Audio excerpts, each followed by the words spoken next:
Olá a todos vocês, sejam bem-vindos a mais um episódio do nosso podcast Casal do Milhão. Meu nome é Marcelo. Eu sou a Camila. Nós somos o Casal do Milhão. Hoje com um entrevistado para lá de especial, Dr. Paulo Maciel, ele que é médico. Ele vai nos dar aqui uma vasta explicação sobre o comportamento humano e sobre o relacionamento. Quais são as relações entre essas duas coisas? Dr. Paulo, tudo bem? Tudo bem. Seja muito bem-vindo ao nosso podcast Casal do Milhão. A nossa intenção é acrescentar valores aos espectadores, é agregar valores aos casais para que tornemos o mundo aí de alguma forma melhor do que esse que nós vivemos hoje. Deixemos aí para os nossos filhos. Paulo, seja muito bem-vindo e fique à vontade para falar da sua filosofia, para falar dos seus ideais, da atuação que você hoje tem. É sua casa, fique à vontade. Especialidade. Muito grato. A sua especialidade. Bom, falar sobre a especialidade. Eu sou formado na medicina na Universidade Federal. Sou formado esse ano há 34 anos. E eu fiz a medicina alopática normal. Depois eu fui para a psiquiatria. Mas eu fiquei incomodado no começo com o que era possível fazer com a psiquiatria, que era só medicação, né? E simplesmente, muitas vezes, dopar o paciente naquela época, mais de 30 anos atrás, e tinha poucas opções terapêuticas. Aí, por causa disso, eu fui para outras linhas. Então, eu fui para medicina tradicional chinesa. Eu fiz, naquela época, nem era reconhecido para medicina ainda, a medicina tradicional chinesa. Eu fiz com um chinês e um coreano. Depois eu fui para medicina homeopática. Depois fui para medicina ortomolecular, medicina biológica, medicina integrada, medicina ayurvédica, medicina xamânica, nova medicina germânica, hipnose, reiki, healing, PNL. Já deu 13. Floral, eu contei aqui, deu 13. Fitoterapia. No fim das contas, o senhor nunca para de estudar. Nunca. Cada vez que aparece uma terapia nova, eu vou lá conhecer aquela terapia. Eu escrevi um livro chamado A Revolução da Medicina. E nesse livro eu falo assim, o que eu proponho como revolução é que todas as medicinas e todos os médicos e terapeutas se sentassem para trabalhar juntos. Porque o ser humano, o que acontece? Cada escola de medicina, assim como cada escola de psicologia, cada teoria no mundo é um ponto de vista, e ele é válido. Mas ele é apenas um ponto de vista. A realidade seria a soma de todos os pontos de vista. Então, o que eu coloco como revolução da medicina é que nós deveríamos olhar o ser humano sobre todos esses pontos de vista, ver qual deles explicaria o processo do adoecer daquela pessoa, se ele é genético, se ele é energético, se ele é emocional, se ele é biológico, se ele é metabólico, e depois escolher a linha que seria usada para aquela pessoa. Então, a revolução seria nesse sentido de revolucionar o conceito do humano. Todas as teorias estão corretas, só que o que é normal do ser humano? Cada um achar que a sua teoria é a correta e achar automaticamente que as outras teorias estão erradas. Então. Né? E todo mundo pensa igual. Isso não acontece só na medicina. Exatamente. Eu até estou criando uma teoria política, isso a gente pode até falar um pouquinho rapidamente sobre isso mais para frente, baseado exatamente nesse ponto. Todo mundo acha que está certo e todo mundo acha que é bom e todo mundo acha que o outro está errado e é mau. Né? E isso, o grande problema da humanidade é essa divisão tribal, né? E isso acontece muito na medicina. Como a alopatia hoje ela está dominando o mercado, né, e está praticamente sobrepujando todas as outras, a homeopatia, por exemplo, está desaparecendo, a maior parte dos países já não tem mais. A própria medicina chinesa na China está desaparecendo. Só os idosos que fazem, os jovens já não conhecem, não acreditam mais, nem na China não se acredita mais na acupuntura.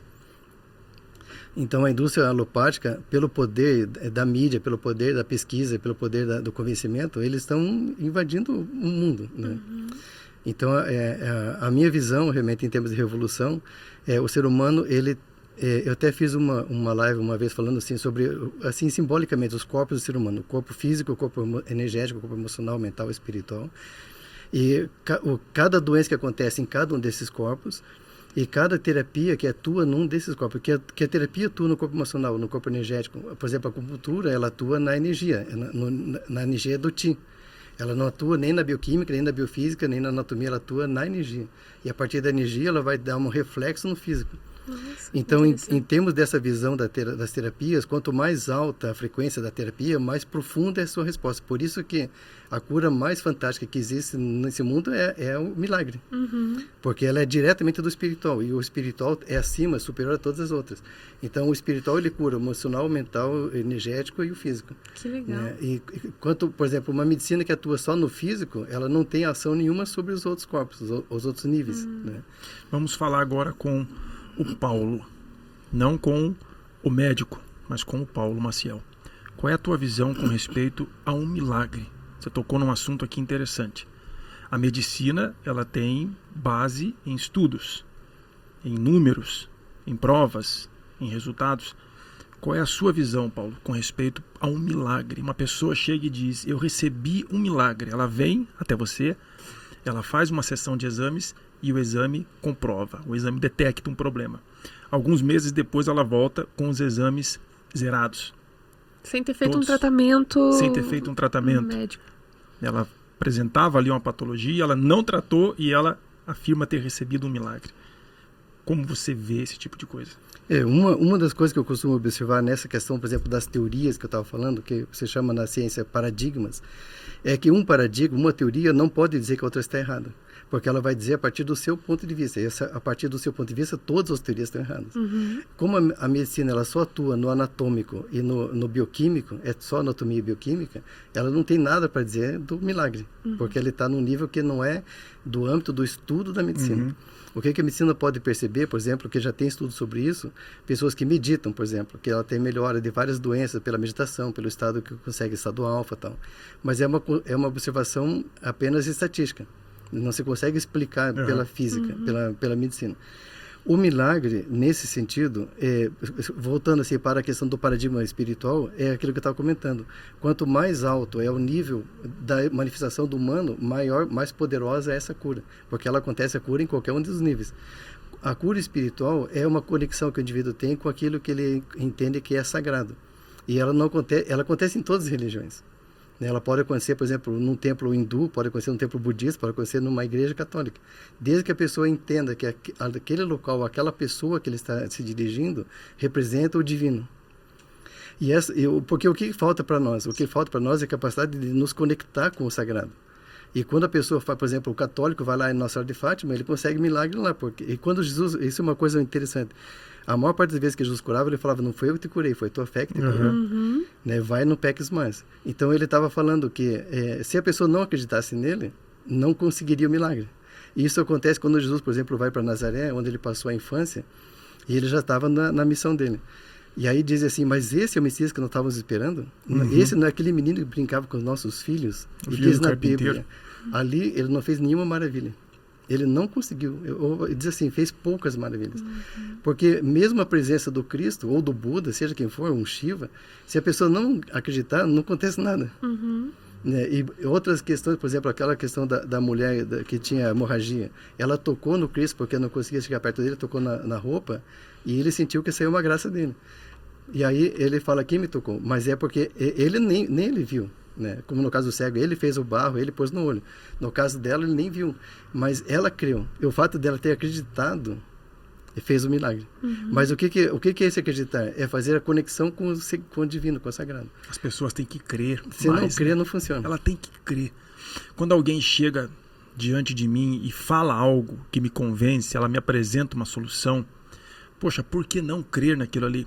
Paulo, a medicina, ela é fantástica. Eu sou fascinado pela medicina. Eu lembro de um caso, uma senhora conhecida nossa, uma idosa, ela apresentou um tumor no cérebro. E esse tumor, ela foi submetida a uma cirurgia delicadíssima. Então o neurologista fez um corte no crânio. Você vai saber identificar o nome dessa cirurgia. Ele fez um corte no crânio, operou o tumor e até que desinchasse a operação, ele tinha que guardar o osso em algum lugar, para depois fechar. Então ele guardou no abdômen dela, fez um corte, introduziu o osso ali, ficou por alguns dias, semanas. Quando o inchaço baixou, ele tirou o osso, colocou novamente no crânio, lembra desse caso? E a mulher recuperou 100%. Eu fiquei impressionado com aquela cirurgia, com a tecnologia, com a autoridade do profissional. porque estava lidando ali com a cabeça, com o cérebro da pessoa. Cara, a medicina é impressionante. A capacidade que um médico tem de lidar com uma vida. Eu sou apaixonado. Eu tive um caso interessante de uma senhora, até foi recente o tratamento com ela. Ela teve dois cânceres, e cânceres assim, bem avançados e bem graves, e os dois ela curou com um milagre. Ela tinha uma fé assim, aquelas fé assim admiráveis, sabe? E ela conseguiu as duas vezes que o médico abriu na primeira vez, sabendo que estava o câncer por causa do exame de imagem, abriu e falou, tem uma coisa errada, aqui não tem câncer, onde que está o câncer? Olha só. Aí ela curou duas vezes. Daí eu falei para ela assim, bom, vamos fazer o seguinte, vamos fazer uma investigação para saber por que você teve os dois cânceres. Porque se a gente não tratar, é provável que você tenha um terceiro. Aí você vai ter que ter a fé de novo para fazer de novo. Vamos começar a trabalhar com a prevenção. Mas é um caso maravilhoso. É incrível isso, né? Quando a pessoa ela crê, isso aí, vamos falar de corpo, de neurônios, de reação física. Quando a pessoa crê, uma energia acontece dentro dela, quando a pessoa exercita a fé. Algo acontece no corpo físico dela e ela começa a reagir. O corpo começa a reagir. Se há uma doença, se há um corpo estranho, se há uma virose, se há um mal. Então o corpo ele reage a estímulos mentais e, por que não dizer, a estímulos espirituais. Você é médico há mais de 30 anos, você falou, você tem um vasto conhecimento, você sabe disso, que o corpo ele reage a estímulos da mente. Se nós imaginarmos agora aqui, simplesmente imaginarmos que estamos descascando um limão bem devagar e daqui a pouco a gente abre aquele limão no meio e começa a chupar ele. Na hora, a boca já começa a salivar. É instantâneo. Você já começa a imaginar aquela cena. Não tem limão nenhum aqui. Aqui tem copo d'água e tem aqui o salgado que o patrocinador do podcast deu para nós. Mas você imagina o limão, a boca já saliva. Agora, Paulo, falando de casais, eu e a Camila nós trabalhamos com casais, nós ajudamos casais no quesito entrosamento, relacionamento conjugal, relacionamento afetivo, espiritual também. E há casos que a gente atende que você vê que há um desequilíbrio bem grande entre ele e ela. A energia de um está lá em cima, a energia de outro está lá embaixo. Há casos que a saúde compromete o ato conjugal do casal, a intimidade do casal. Então, Paulo, você como profissional, nos responda, por exemplo, nos dê exemplo de situações que acontecem no corpo do homem ou da mulher que influenciam no ato conjugal, ou também situações que acontecem no psicológico, fazendo um balanço, assim, de acordo com o teu conhecimento, o que mais influencia no ato do casal, o físico ou o psicológico? Isso é uma questão interessante, porque pelos estudos que se faz em relação, por exemplo, à frigidez feminina, à impotência, à ejaculação precoce, 90% é psicológico. 90%? 90%. Olha só. Só 10%, por exemplo, no caso do homem, tem a ver com a questão, que seria a questão circulatória, da circulação das artérias, que seria um estado avançado de diabetes, por exemplo, ou alguma questão neurológica, assim, com destruição de neurônio, que são casos muito mais raros. A maior parte das vezes é psicológica, realmente. Até para o homem? Inclusive para o homem. Olha só. Você está ouvindo? Você que está assistindo a gente e está prestando atenção? O médico falou, uma pessoa que tem autoridade no assunto está dizendo que 90% dos casos de frigidez ou de impotência sexual estão relacionados ao psicológico. Aí a pessoa gasta fortunas com tratamento, a pessoa planeja isso, planeja aquilo, investe dinheiro naquilo que vai escorrer pelo ralo. Será que você não está colocando foco no lugar errado? Será que você não está dirigindo tua força, tua energia, teu dinheiro no lugar errado? Será que esse casamento aí não está mais perto da solução do que você imagina? Cara, 90% é muita coisa. E a gente falando de milagre aqui, assim como a pessoa, né, tem a fé para receber uma cura, existe essa questão da pessoa, alguma situação no psicológico dela causar uma doença? Sim, com certeza. Eu costumo dizer assim, nessa questão da complexidade, que cada ser humano é um universo complexo, né? Ou poderia dizer assim, uma galáxia, né? Porque uma galáxia já é extremamente complexa. Aí eu estava até comentando na live com o casal Palu, falando assim, quando duas pessoas resolvem se relacionar, é como se duas galáxias se encontrassem, porque existe assim no espaço a possibilidade de duas galáxias se encontrarem. E muitas vezes a gente pensa assim que causaria uma tragédia, imagina, né? Bilhões de sóis se encontrando. Mas como a galáxia, como nós, a nível molecular, é mais espaço vazio do que matéria, tem galáxias que elas passam e não se tocam. Porque você vê, por exemplo, aqui na Terra, assim, a Terra, os planetas. Tem um planeta que é um pontinho e o resto é espaço vazio. Então, as galáxias podem atravessar sem ser destruídas, digamos assim, né? Então, a questão da relação humana, e por que é psicológico? Porque quando as pessoas resolvem ficar juntas, elas já se construíram como pessoas, com as suas biografias, com seus traumas, com seus conflitos, com seus valores éticos, morais, religiosos, e elas tentam dar certo. Essa é a primeira coisa, elas tentam dar certo, né? Porque senão não se uniriam. Né? E uma questão também, a nível biológico, que é bem importante de se trabalhar, é que o ser humano, ele não é naturalmente fiel. Nenhum animal mamífero, nenhum mamífero é fiel. Na natureza, os únicos animais que são fiéis são alguns tipos de aves. Né? O pinguim é famoso, que o pinguim é fiel a vida toda. A uma só parceira. A arara é fiel a vida toda.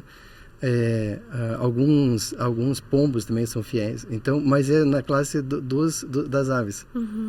No caso dos mamíferos, não existe nenhuma espécie fiel. Tipo assim, a vida toda, né? E tanto que a sociedade criou o casamento justamente para fortalecer essa questão da fidelidade. Mas o ser humano, muitas vezes, ele tem que lutar contra a sua própria natureza, porque a natureza, principalmente do que a gente chama de macho alfa, né? Que o macho alfa, na natureza, ele é o único que pode procriar com as fêmeas. E as fêmeas só aceitam o macho alfa porque elas querem o melhor gene para a reprodução, para ter o melhor filho, com o melhor gene.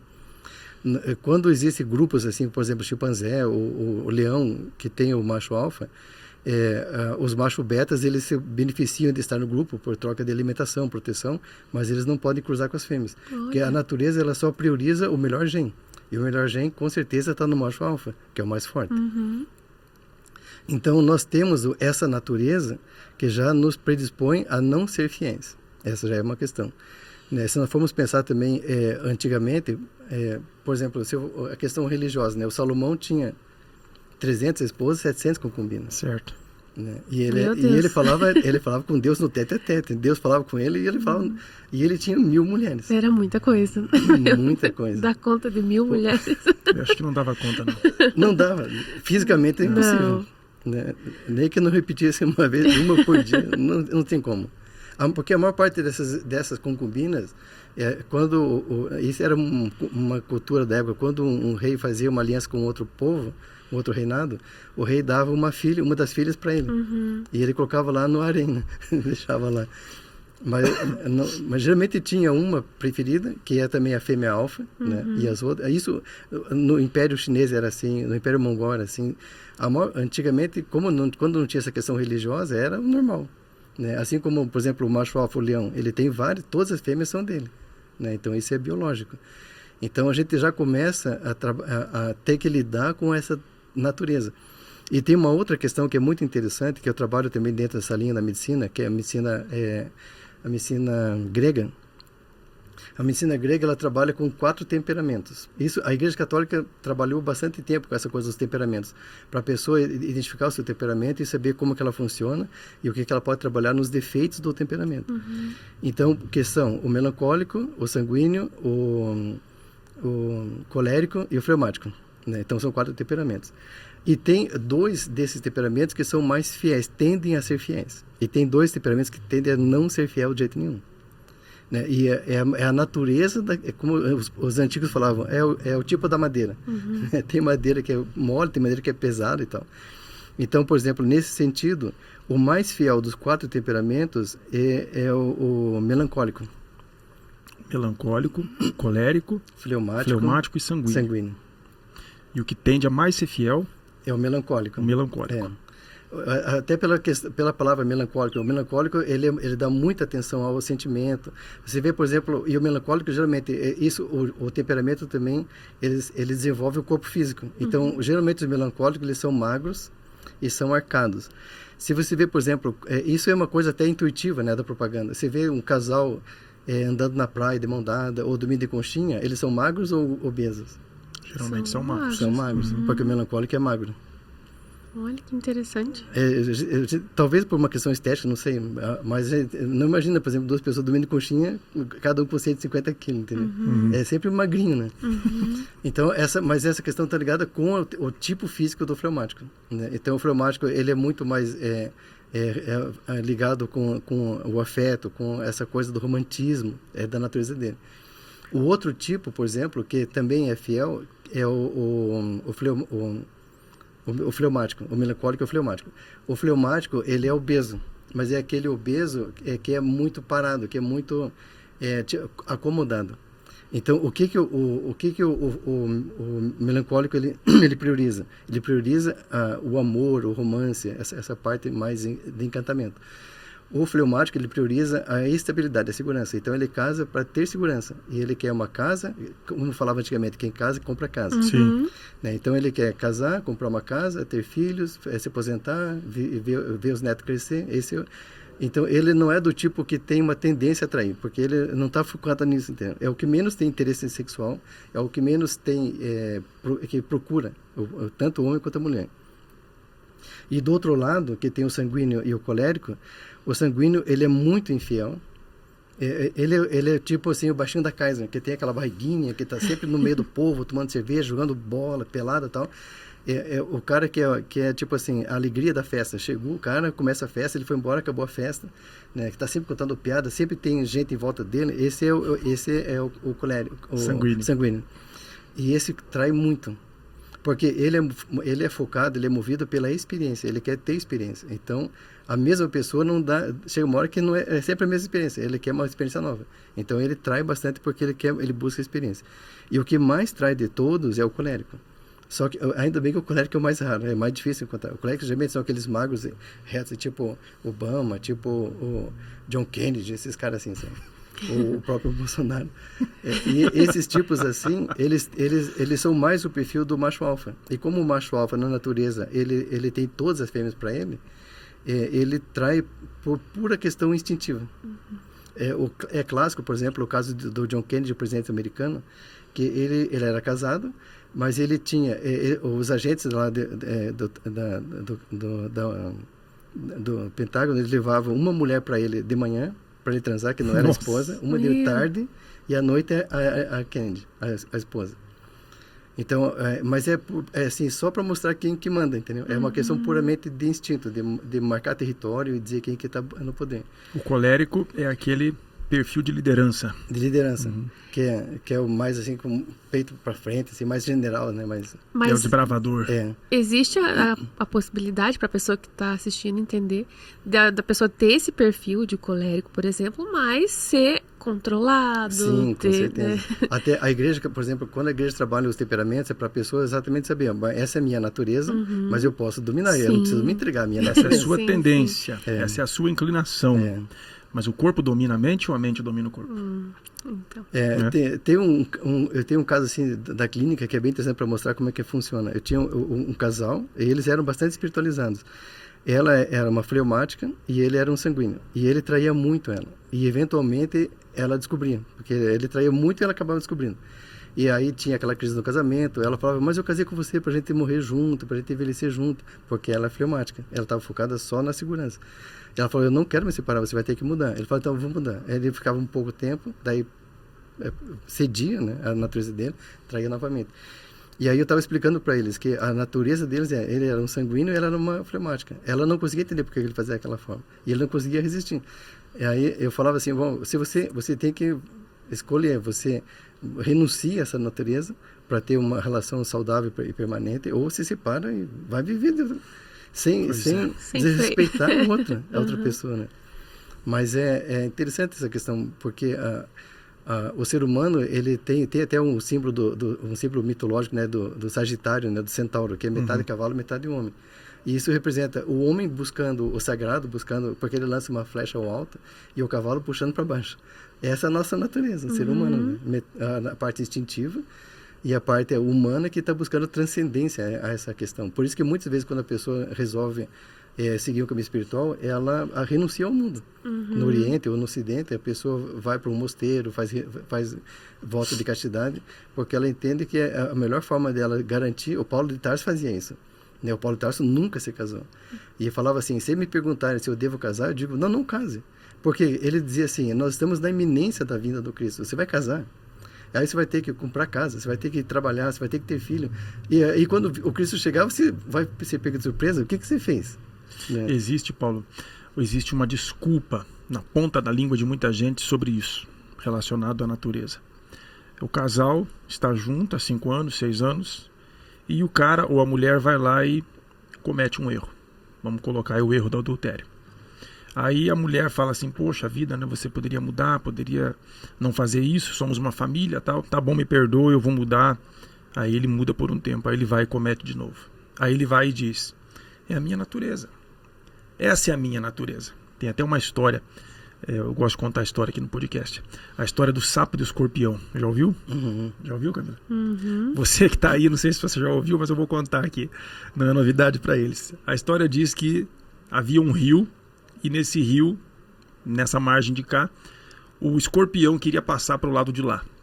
Só que o escorpião não nada. Se ele entrasse no rio, ele ia morrer. E ia chegando ali um sapo. Sapo é um nadador nato. E o escorpião falou assim, cara, você vai passar para o lado de lá, me dá uma carona. O sapo falou assim, você tá louco, você vai subir nas minhas costas, você vai me ferroar. O escorpião disse, eu não vou te ferroar. O sapo disse, você vai me ferroar. Ele, não, eu não vou, eu juro que eu não vou te ferroar. O sapo disse assim, cara, você vai me ferroar. Ele, eu não vou, eu juro por tudo que é mais sagrado, pela mãe natureza que eu não vou te ferroar. O sapo falou, tá bom, sobe aí. O escorpião subiu, o sapo começou a nadar, vai, metade do rio nada, 75% do rio nada. Quando chegou a 95%, quase chegando na margem, o sapo sente aquela ferroada nas costas, o sapo fala, miserável, ele me ferrou. Ele me ferrou. O sapo chegou na margem, o escorpião desceu e falou, cara, você me ferrou. Você me prometeu, você jurou que não ia me ferroar. O escorpião disse assim, desculpa, cara, é a minha natureza. Não teve muito o que fazer. Essa desculpa, natureza, é o meu jeito, eu casei assim, eu sempre fui assim, eu vou morrer assim, está na ponta da língua de muita gente. É mais fácil rotular um problema, uma falta de caráter, do que dizer assim, ó, eu fui um cafajeste, eu errei, eu fiz isso, eu preciso de ajuda, é muito mais fácil. Existe um versículo bíblico, Camila, Paulo, que diz assim, a graça de Deus, ela excede a todo entendimento. Todo entendimento eu entendo assim, é todo o conhecimento. Então até aquilo que não se explica, se a graça de Deus está numa pessoa, ela consegue. O cara que tem inclinação para isso, sujeito que, a mulher também que tem inclinação para isso, porque tem mulher que tem inclinação para adultério, ela não consegue permanecer com o marido só. Se a pessoa se apegar a esse algo maior, que eu creio que é Deus, ela consegue. Excede a todo entendimento, a todo conhecimento, a toda explicação, e é possível. Para que ela não seja ferroada nas costas, aí como aconteceu com o sapo e com o escorpião. Exatamente. Quando eu falo essa questão da tipologia para o paciente, primeiro para explicar por que ela tem uma tendência a ser magro e obeso, porque isso é do temperamento. Isso é comprovado. Isso é comprovado.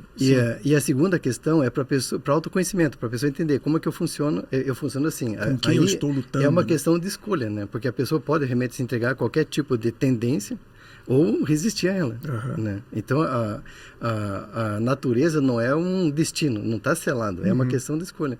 E tanto que quando a igreja, por exemplo, ela dá esse conhecimento para as pessoas, é para ela entender, não, essa é a minha natureza, eu vou me cuidar. Por exemplo, o Paulo de Tarso era um colérico. Ele saiu matando o cristão, perseguindo o cristão. Ele era colérico. E até o fim, quando ele chega lá, por exemplo, no Sinédrio, e vai falar, eu sou fariseu, eu creio na ressurreição porque eu sou fariseu, e o saduceu queria matá-lo, e ele não queria saber, o negócio dele é a natureza dele. Só que aí a questão é, quanto você quer ceder à natureza e quanto você quer ter um controle sobre a natureza. Então, você só tem essa escolha quando você tem conhecimento. Então, aí é interessante conhecer a natureza e depois escolher o que você quer fazer com ela. Né? E às vezes muitas pessoas padecem porque não conhecem, né? Não se autoconhecem, não conhecem o seu parceiro.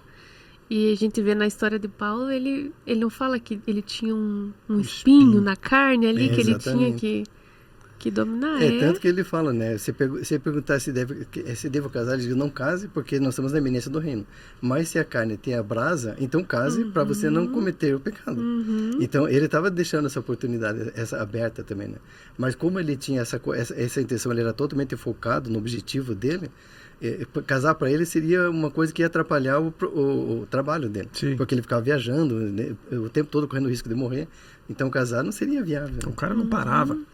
Ele fez em poucos anos o que os discípulos não fizeram ali em 40. Ele não parava, realmente. A questão, Paulo, você tocou num assunto bem interessante. A escolha. A pessoa, ela tem a escolha. Nós temos o livre-arbítrio.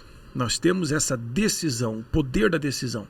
Se uma pessoa, ela decide, por exemplo, eu vou entrar no shape. Cara, eu vou entrar no shape. Eu vou trabalhar durante 2 anos e eu vou shapear, como a turma fala aí. Eu vou ficar grande, então é uma construção. Ele vai ter que investir em proteínas, ele vai ter que investir em suplemento, ele vai ter que fazer treino pesado e ele vai conseguir, se ele tiver determinação, ele tomar aquela decisão. O sujeito que decide assim, eu vou trabalhar com tal coisa, eu vou construir casa, eu não sei assentar nenhum tijolo, mas eu vou construir casa. Então ele vai passar por um treinamento, ele vai trabalhar como ajudante, depois ele vai começar ali com as funções básicas, eu não sei, e até que ele vai conseguir construir uma casa. Então, as pessoas, elas estão num relacionamento ruim, doentio, defasado, falido. Isso aconteceu ao longo do tempo, não é da noite para o dia. E a pessoa chega num limite emocional que ela fala assim, eu decido que eu não quero mais. E eu tenho palavra, hein? Eu tenho palavra, quando eu decido, está decidido, eu não volto atrás. Nós já vimos casos assim, né? A questão é, por que não tomar uma decisão para construir ou reconstruir? Por que não tomar uma decisão para se reinventar? Para transformar o que está ruim de dentro, para fazer isso se tornar bom? Porque é um processo. Se ficou ruim, foi um processo, foi ao longo dos anos. Um casamento não fica fraco ao longo dos anos. Alguém não fica doente, aliás, um casamento não fica fraco da noite para o dia. Assim como alguém não fica doente da noite para o dia. A pessoa chega lá no seu consultório para se tratar com você, para ser orientada por você, você faz ali um exame e esse exame acusa problemas. Esses problemas eles vieram ao longo dos anos, maus hábitos, má alimentação, má qualidade do sono, estresse, a pessoa se submete a situações de estresse. Então, ao longo dos anos, trouxe uma carga negativa, aquilo acarretou um problema e a pessoa está ali doente, apresentou uma situação imprecisa. Então, no relacionamento, isso não é diferente. A pessoa que está numa situação assim, e ela fala, o que eu faço? Decida. Decida mudar essa situação. Tudo começa com uma decisão, aqui. Você decide aqui, e ali você busca ferramentas. De repente você não tem, de repente você vai ter que buscar alguém para te ajudar. No caso, se eu estou doente, eu não vou me tratar com o Dr. Google, eu vou buscar um profissional. Eu vou sentar na frente de alguém, eu vou pagar uma consulta e eu vou ouvir o que esse especialista tem para me dizer. Muitos estão num casamento quebrado, falido, fracassado, derrotado. A pessoa não tem coragem para se separar, mas também não tem determinação para tomar uma decisão para mudar aquela condição real que ela vive. Então, o que fazer? Ela fica nesse chove e não molha. Então, se você hoje está vivendo nessa situação, decida ser feliz. Comece agora. Imagine, mentalize o casamento transformado, a família transformada e faça isso acontecer. Se você não conseguiu sozinho, busque pessoas. É importante a pessoa buscar ajuda. A pessoa ela buscar um conhecimento. Você se formou, você tem diversas formações e você buscou isso com alguém, em instituições, em mestres, em pessoas que tiveram aquele conhecimento para te passar. Mas não é isso que a gente vê, né? Na maioria dos casos. A pessoa, eu resolvo sozinho. A gente quebrou muita pedra por causa disso. Porque a gente tinha problemas conjugais e a gente falava para ninguém. Queria resolver sozinho, mas não resolvia. Não resolvia. Ia empurrando com a barriga. Brigando, gastando energia, gastando força, ficando chateado, ficando bravo um com o outro. E rodando em círculos assim, ó. Rodando em círculos, sem sair do lugar. Paulo, me diga uma coisa. Dentre outras aqui que você me disse. Você trabalha com pessoas e eu acho isso admirável também. Eu já admiro pessoas que trabalham. Se o sujeito ele tem 65, 70 anos e está trabalhando, por que o que tem 25 está pedindo? Então, eu já admiro o cara que trabalha, a pessoa que trabalha. E além do mais, você trabalha com pessoas, que é uma coisa também que eu sou apaixonado pelo ser humano. eu gosto, eu amo de estar com pessoas. Você traz à memória algum caso que marcou a tua carreira? Logicamente, em termos éticos, sem falar nomes, mas você poderia falar de algum caso assim que você diz, nossa, aquela situação eu nunca mais vou esquecer na minha vida? O caso mais emblemático foi esse que eu contei, desse casal, né? Porque eles eram pessoas espiritualizadas, eles tinham família, eles tinham construído toda uma estrutura, e ele não resistia à própria natureza. E essa questão que você estava comentando, por exemplo, né, dos tipos, agora saiu recentemente um estudo de 50 países da geração Neném, que é a geração que nem estuda nem trabalha. Descobriram que o Brasil é o segundo pior país do mundo. 37% dos jovens entre 14 e 24 anos nem estudam nem trabalham. Nossa. Então, Entre 14 e 24 anos. Nossa. 37%, ou seja, quase metade dos jovens. Nossa. Né? Eu tenho falado muito isso atualmente, é o seguinte, que as nossas doenças, quando o mundo era totalmente orgânico, natural, quando as pessoas nasciam numa vila e morriam naquela vila, quando elas comiam o alimento que a própria vila produzia, quando eles viviam entre si, todos eram amigos e tinham uma interação, a pessoa via o tanto que vivia, a média de 50 anos, porque a vida era muito mais austera que hoje, né? Tinha que arar a terra e tudo mais, tinha acidentes e tal. Naquele mundo natural, quando uma pessoa adoecia, é porque aconteceu alguma coisa com aquela pessoa. Ou algo genético, que acontece até em tribos indígenas, ou um acidente de trabalho, um animal que picou, um inseto, uma cobra, alguma coisa aconteceu com aquela pessoa. Eu lembro na minha infância, por exemplo, eu tenho mais de 60 anos, mas morei no interior, tinha uma pessoa na cidade que tinha diabetes, uma pessoa que tinha asma, uma pessoa que... A minha avó teve câncer, uma pessoa na cidade. Hoje em dia, você fala 30%, 40%, 50%, 60%. Por exemplo, o problema de sono, um estudo feito no Ministério da Saúde aqui no Brasil, 74% das pessoas no Brasil dormem mal. Tem problemas com sono. 74%. É muita coisa. Então, hoje, se pega obesidade, 40%, 50%. Né? Sobrepeso, diabetes, depressão. O Brasil é o país mais ansioso do mundo, é o quinto em depressão do planeta. Nossa. E 3/4 das pessoas, 210 milhões de pessoas não dormem bem, ou seja, 150 milhões de pessoas têm problemas com sono. Então, como que eu vejo isso e trabalho com meus pacientes? As doenças das pessoas não é mais das pessoas, as doenças são coletivas. Porque a saúde, ela é biopsicossocial. Bio é com o corpo, psico com a mente, social com o emocional e social com a relação do mundo. Nós estamos adoecendo muito mais hoje do psicossocial do que do biológico. Claro que nós estamos com o corpo também doente, mas naquele sentido que eu estava falando do que é superior, o psíquico que é superior ao emocional, que é superior ao biológico. Então, nós estamos adoecendo coletivamente, de milhões. A questão do autismo está aumentando violentamente. Era 1 para cada 200 nascimentos, agora já está 1 para 60 nascimentos. Nossa. E calcula-se que vai chegar 1 para cada 25 nascimentos. Nossa. O TDAH, a depressão, ou seja, as doenças elas estão assumindo caráter coletivo. Né? Então, nós temos que começar a olhar... Eu falo para o meu paciente o seguinte, nós temos que cada um olhar para si e se perguntar como que eu permaneço saudável ou fico saudável num mundo que está doente. O mundo está doente. A questão política, a questão econômica, a questão espiritual, o mundo, alguns, depende da linha, falam em transição planetária, outros falam em colapso econômico, outros falam em apocalipse. Mas está todo mundo falando que alguma coisa vai acontecer. E esse, por exemplo, essa questão da geração neném, o que está acontecendo com os jovens? Os jovens estão simplesmente refletindo uma sociedade que está entrando em colapso. Né? Tem um fenômeno chamado hikikomori, ou hikikamori no Japão, que tem quase 1 milhão de jovens que não saem do quarto. Nossa. Não saem do quarto. Não estudam, não trabalham, não fazem nada. E como que será essa geração no futuro? Na Itália e na França, calcula que tem 600 mil jovens que também não saem do quarto. Meu Deus. Então, nós temos que tomar consciência que hoje a doença não é mais das pessoas, não é mais individual. Ela é coletiva, ela é sistêmica. E claro que daí já sai do âmbito do profissional de saúde, seja médico, psicólogo ou terapeuta. Quem deveria perguntar por que o meu povo está doente é o Estado. Só que o Estado faz parte da doença também. Pois é. Então, não tem uma saída. Cada um vai ter que olhar para si e tomar uma atitude proativa de permanecer saudável no mundo que está doente. Eu digo assim, não dá tempo de cuidar das pessoas. Tem muita coisa para fazer. Isso em Estado, isso em instituições que pregam bem-estar, que pregam saúde e qualidade de vida. Não dá tempo de cuidar das pessoas. Tem outras coisas, tem a papelada para resolver. A gente já viu bastante isso. Vamos falar da avó um pouco?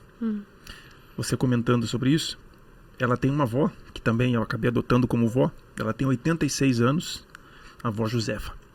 E a avó, ela tem uma saúde invejável. Ela vive sozinha, ela não quer morar com ninguém. Ela tem 8 filhos. Vivos, ela tem 8 filhos. 8 filhos. Ela não quer morar com ninguém. Ela mora na praia, aqui no litoral paranaense, sozinha. Ela cozinha a própria comida. Ela só toma água fervida e filtrada. Ela só come produtos naturais, na sua maioria. Da plantação dela. Vamos colocar aí uns 70% produtos naturais. Que mais? Não toma refrigerante, não ingere açúcar, pouquíssimo, só demerara. A doença que ela tem é que ela levou um tombo, machucou a coluna. É esse tipo de doença. Nunca teve depressão, nunca teve um câncer. A memória dela é excelente, ela lembra de detalhes ali. Você vê, a gente admira muito isso porque a pessoa, ela preza a saúde dela. E ela tá sempre falando, não toma, menina, refrigerante, que isso aí faz mal. Vamos comer isso aqui. E os temperos, ela faz chá, leite. É uma coisa mais linda. Não come assim, carne vermelha. A gente tava fazendo café com leite e ela gritou lá. O que é isso? O que você está fazendo? Eu falei, é leite. Isso não é leite não, de caixinha. Isso não é leite não, menino. E você vê, 86 anos. No nosso tempo, vamos falar da geração. Nossa, agora aqui eu tenho 38, ela tem 35, então há 30 anos atrás, as crianças, elas iam para a escola sozinhas. Eu ia para a escola sozinho, e eu sou da cidade, ela também. A gente ia para a escola sozinhos. Hoje, nenhuma criança vai para a escola sozinha. Aí o que você falou, é o sistema doente. Como que eu vou confiar de deixar minha criança sozinha? Pode acontecer isso, não é seguro, tem o trânsito que é intenso, tem tráfico de crianças e uma porção de coisas. E, nossa, como que eu vou confiar? Então o pai, a casa é aqui, a escola é 3 quadras. Ele vai levar de carro. Nisso também já entra o sedentarismo para a criança e para os pais. O pai vai daqui ao mercado, não vai de a pé. Então tem o Uber, todas as facilitações que nós vivemos hoje. Então é aquela pessoa que está presa a um sistema, que nem a gente tocou no assunto esses dias aqui. Está abastecendo a moto para trabalhar, para ganhar dinheiro, para abastecer a moto. Então vira um círculo vicioso e a pessoa não consegue sair daquilo ali. Isso tocando apenas num exemplo, né? O sistema está adoecido, as pessoas estão adoecidas. Como fugir disso? Vou vender tudo que eu tenho, vou morar num sítio? Não tem como as pessoas fazerem isso. Tem que ter escola, tem que ter mercado, tem que ter posto de saúde, tem que ter posto de gasolina. Então, não tem como fugir disso. E o que eu faço? Isso reflete no meu casamento, isso reflete na minha saúde. Não tem como fugir, mas tem como a gente melhorar. A questão é, tem como nós melhorarmos. A questão aqui não é você ser um super-herói e mudar o mundo, mas você melhorar. Eu sempre digo, quer mudar a tua vida? Tá bagunçada? Começa arrumando teu quarto. Começa organizando teu criado mudo, começa organizando teu guarda-roupa. Tira aquele lixo que está em cima do guarda-roupa. Aquela mala que tem coisas que você não usa. Aquele sapato que está com a meia dentro, faz meses. Então começa organizando o teu quarto, a tua bolsa, o teu carro. Você vive no teu carro horas por dia e o teu carro vive sujo. Então você quer mudar a tua vida como? Se nem as coisas pequenas você começa a organizar. Então não é sobre heroísmo, ato heróico, mudar o mundo. É melhorar o ambiente que nós vivemos. O que eu posso mudar na minha comida, né? O que eu posso descascar ao invés de desembalar? O que eu posso melhorar no meu convívio como casal? Esse é o nosso lema. Essa é a nossa meta, é introduzir coisas práticas do dia a dia para que a pessoa tenha um bem-estar, tenha uma saúde melhor, tenha uma qualidade de vida. Eu quero aproveitar o gancho aqui e falar dos nossos colaboradores aqui do nosso podcast. Nossos parceiros. Nós temos aí empresas que estão acreditando e investindo nesse trabalho e também são empresas que têm a ver com o nosso nicho, entre elas Alex Ribeiro Bikes. Alex Ribeiro Bikes, gaguejei aqui. Essa empresa, eles são especialistas no assunto, bicicletas de ponta, bicicletas profissionais, básicas de entrada, infantis, acessórios para ciclismo, vestuário, tem manutenção de bike, também vendas para todo o Brasil através do online e tênis de corrida. Inclusive a Camila começou na corrida aí com o tênis da Alex Ribeiro. Tem a Mega Taurus. Mega Taurus, produtos naturais, eles têm nutricionista lá, que é o diferencial da loja, né, para atender as pessoas que chegam até lá. Tanto a Alex Ribeiro quanto o Mega Taurus envia para todo o Brasil, né? Envia para todo o Brasil. E Fia Festas, que é um salão de festas aqui em Curitiba, inclusive tem um salgadinho aqui, que é feito por eles. Delicioso. E o Empodere-se Moda Íntima, que também envia para todo o Brasil.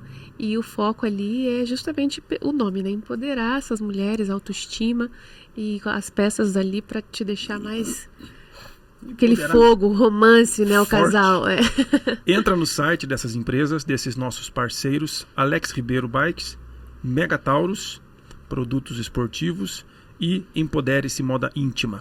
Entra no site deles, vê o que você precisa, entre em contato com os vendedores, fala que é seguidor do Casal do Milhão, tem um cupom de desconto especial aguardando você. Que é melhor do que isso? E todas essas empresas que estão se tornando apoiadoras do nosso projeto, elas têm a ver com o nosso nicho, com o nosso trabalho, que é relacionamento conjugal, relacionamento interpessoal, saúde, bem-estar, saúde mental, saúde física, tudo englobado nisso. Esse é o nosso objetivo, esse é o nosso trabalho. Por isso que eu falei que eu admiro tanto a medicina, que a medicina, nossa, trabalha por vidas, cara, trabalha por pessoas. Se eu conseguir salvar uma vida e proporcionar para ela mais anos de experiência, de vivência com a sua família, imagine que interessante. Você até falou, né, que é um sonho um dia nós termos filhos, e é um sonho nosso, não sei se vai ser do filho, é um sonho nosso que esse filho venha a ser médico. E falando sobre relacionamento do casal, a gente sabe que algumas interferências acontecem aí, que a gente, né, tem ouvido falar bastante, sobre, por exemplo, pornografia. O que acontece no corpo ali, no fisiológico do homem, quando ele está viciado em pornografia, se isso afeta o ato conjugal ali do casal. Ah, sim, com certeza, porque a pornografia é um vício, é um vício. Quando a pessoa começa a entrar nesse meio, ela fica viciada, ela fica compulsiva. E é interessante hoje que está se falando muito atualmente na questão da dopamina, porque o vício, todo vício, ele tem um circuito de recompensa, o que o cérebro libera cada vez que a pessoa faz o ato, qualquer tipo de ato, e libera dopamina. E a dopamina é um estado de bem-estar geral. Então a pessoa, ela não está viciada, por exemplo, no cigarro, no álcool ou na masturbação, qualquer coisa. Ela está viciada na secreção da dopamina que o cérebro dá para ela. É como assim, por exemplo, um treinador vai treinar um cavalo, um cachorro, ele manda fazer uma coisa e se ele faz, ele dá um torrãozinho de açúcar. Né? Essa recompensa, a pessoa, o que ela está buscando é recompensa. Né? O problema realmente que acontece é que, por exemplo, geralmente quem vai para esse lado, geralmente ou é um colérico ou um sanguíneo, né? Porque o fleumático nem pensa nisso, né? Porque dá muito trabalho. Mas então já é da natureza da pessoa. E ela quer, qual que é o problema, por exemplo, da pornografia? Que ela não quer ver a mesma coisa, ela quer ver sempre uma coisa diferente, uma coisa diferente, uma coisa diferente. Porque a dopamina, se você vê a mesma coisa, faz a mesma coisa, qualquer coisa que eu não estou falando, seja comer até, ela dá menos dopamina. Ela dá mais dopamina quando é uma coisa nova. Quando é uma experiência nova. Por exemplo, jovens que ficam jogando, cada fase que passa, é mais dopamina. Ele não quer voltar e jogar a mesma fase, quer a próxima fase, a próxima fase. Né? E ela vai jogando dopamina. Então, o grande vício, no final das contas, é pela dopamina.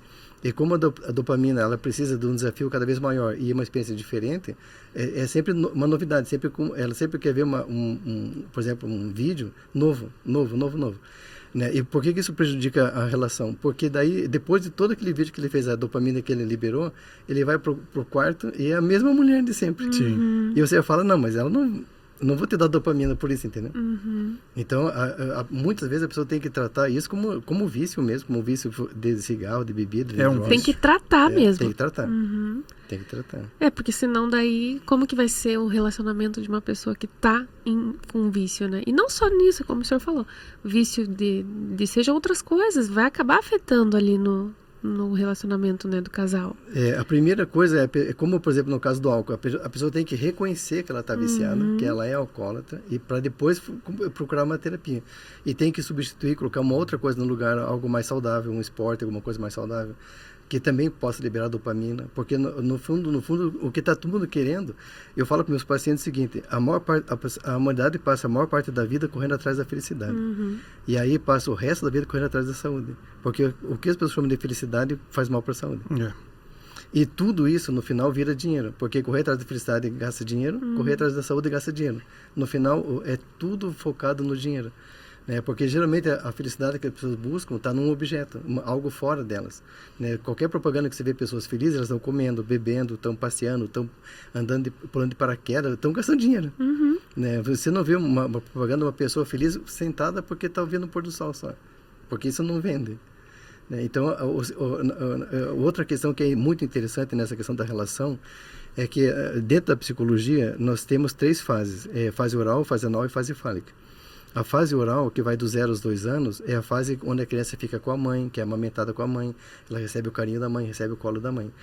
E antes disso é a fase da fusão com a mãe. Então a criança, quando está sendo formada no útero, ela está em perfeita fusão com essa mãe.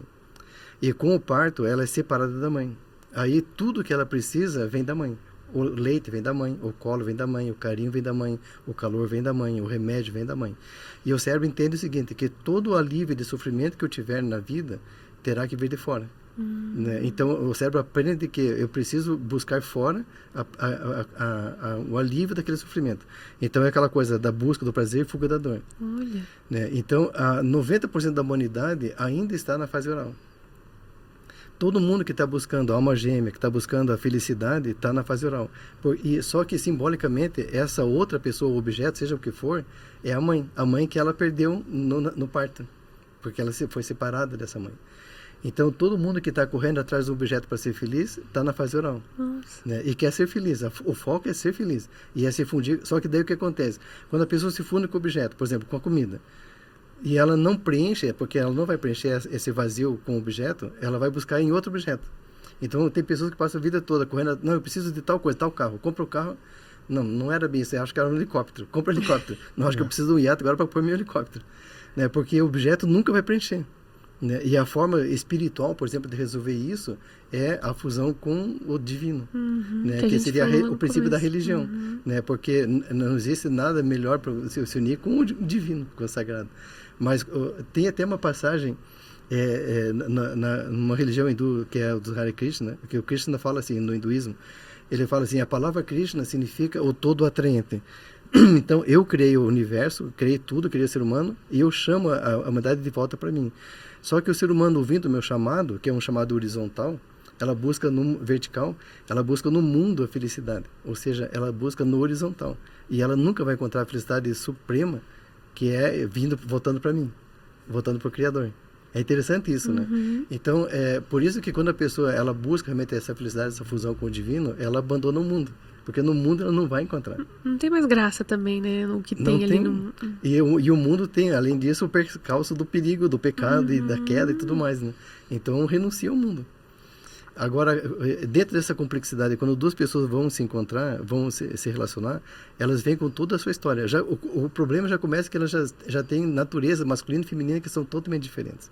E tem que dar certo. Duas pessoas diferentes, né?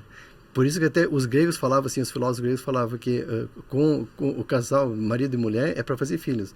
Para amar é com o mesmo sexo. Eles tinham essa coisa, né?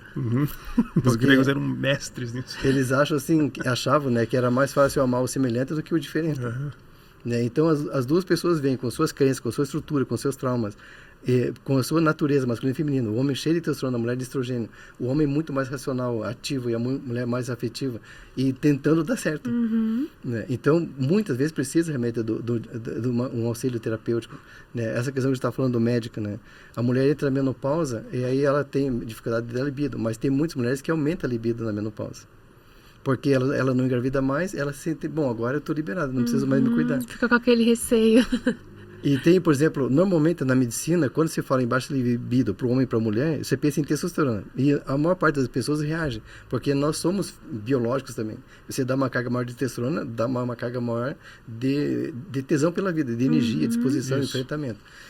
Mas tem pessoas que não respondem. Então, a ortomolecular, por exemplo, estava mostrando que 30% das mulheres não respondem a libido com a testosterona.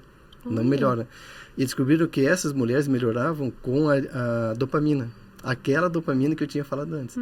Então, aumenta o nível de dopamina, aí aumenta a disposição, a relação.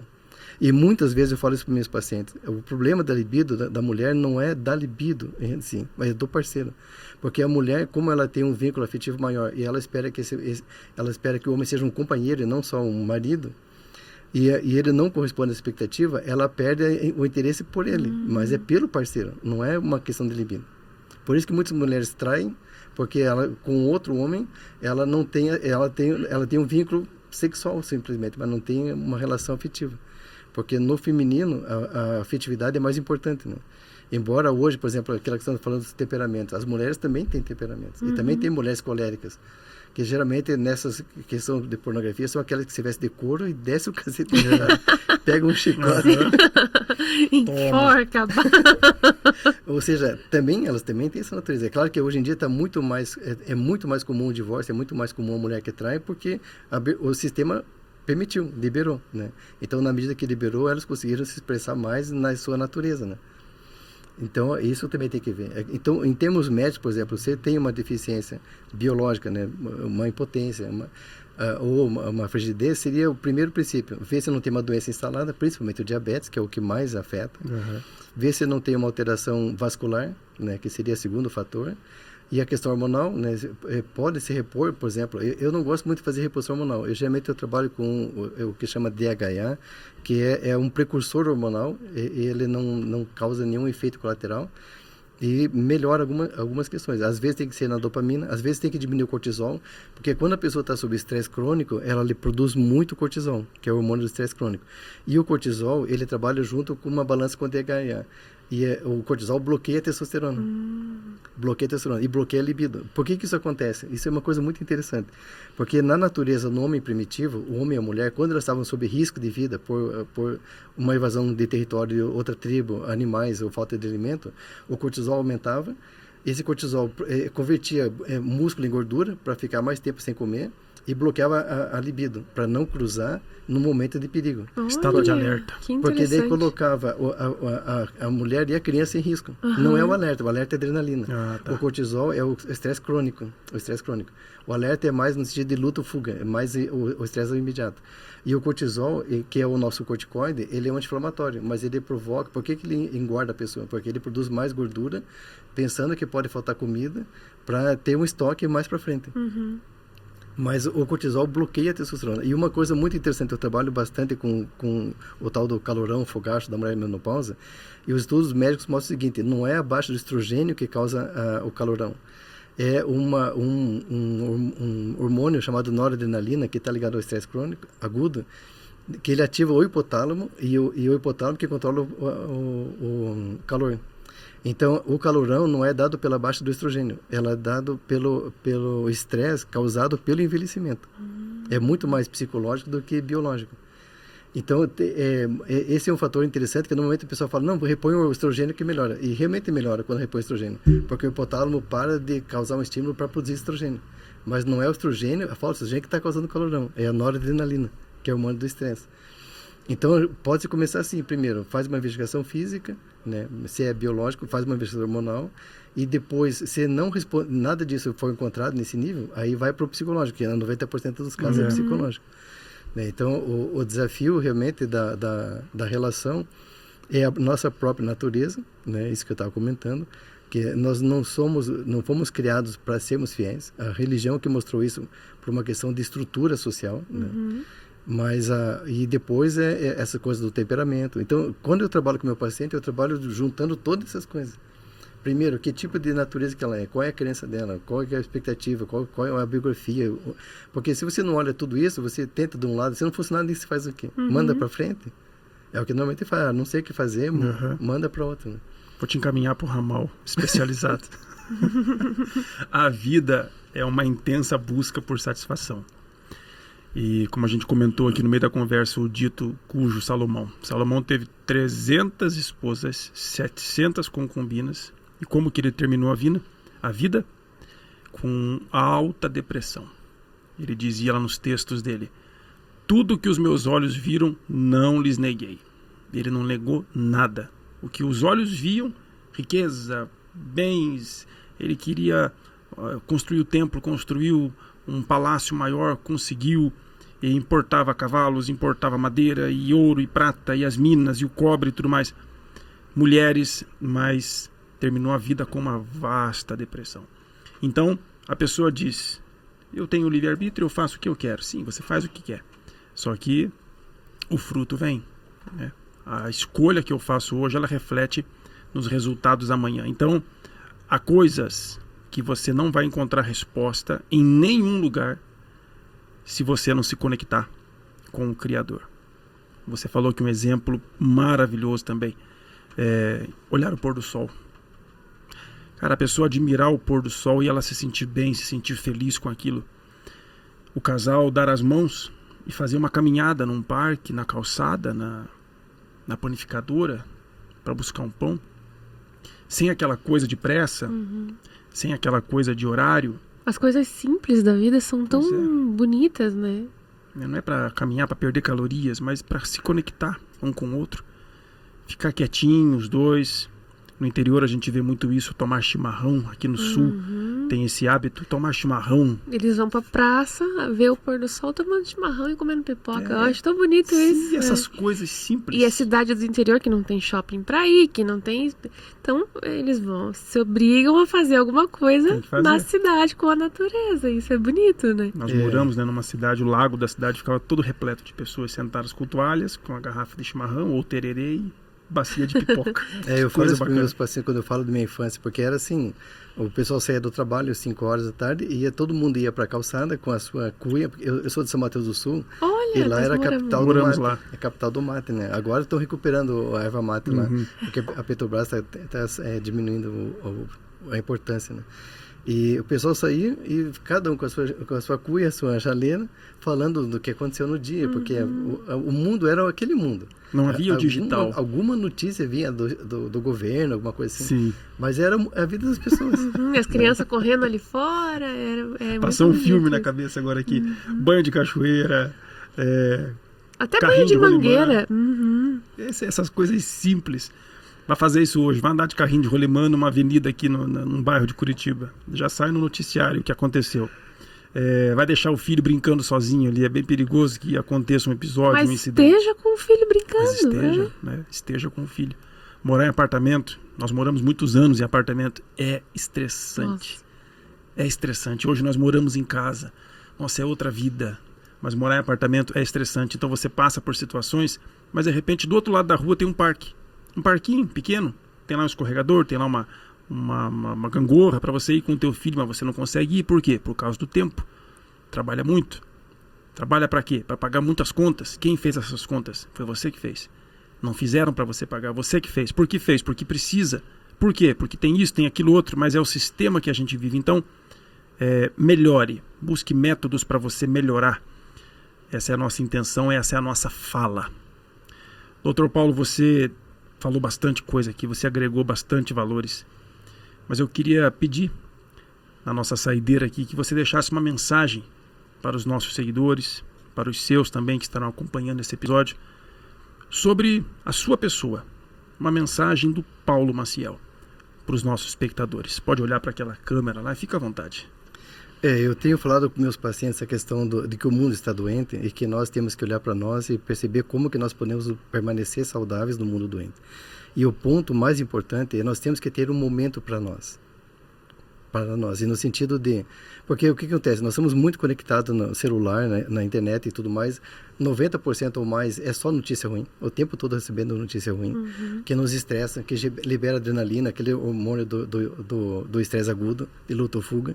Nós temos a tela azul do celular, do computador, da televisão, que nos diz para o cérebro que é de dia. E aí as pessoas ficam na cama olhando para o celular, vendo notícia ruim e tentam dormir, daí não dorme. Por isso que 73% não está dormindo bem. Ou seja, nós estamos vibrando nesse mundo de energia doentia. As emoções que estão espalhadas no mundo, que todo mundo está compartilhando, é medo e ódio. Né, por causa dessa polarização que nós estávamos falando, que o mundo está polarizado. Se o meu inimigo é mais forte que eu sinto medo. Se o meu inimigo é mais fraco, eu sinto ódio e quero destruí-lo. E toda vez que a pessoa vibra no medo ou no ódio, ela alimenta essa energia do mundo, ela é alimentada por essa energia do mundo e ela adoece.